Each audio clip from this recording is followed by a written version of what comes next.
সন্তান গর্ভে আসার পর গীবত পরচর্চা থেকে দূরে থাকা, হালাল খাদ্য খোরাক খাওয়া, হাই হাই খাই খাই না করা, মানুষের সঙ্গে ঝগড়া মনোভাব না নেওয়া, নিকৃষ্ট মন তৈরি না করা, হিংসুটে মন থেকে মানুষকে আরও সতর্ক থাকা, বেশি বেশি ইস্তিগফার পড়া, সন্তান সুসন্তান হওয়ার জন্যে বেশি বেশি করে আল্লাহর কাছে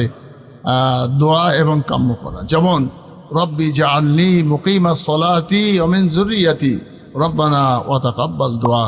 আল্লাহ তাআলার কাছে এই কোরআনের আয়াতটা বেশি বেশি করে পাঠ করে মা খাওয়া পড়ায় সন্তুষ্ট থাকবে, ধৈর্যশীল হবে, কথা কম বলবে এবং ওই সমস্ত নোংরা ছবি, নাটক, যাত্রা, সিনেমা থেকে দূরে থাকবে, কোরআনের সঙ্গে সম্পর্ক বেশি রাখবে আর এই দোয়াটা বেশি বেশি পড়বে, রব্বি জাআলনি মুকিমাস সলাতি ওয়া মিন যুররিয়াতি রব্বানা ওয়া তাকাব্বাল।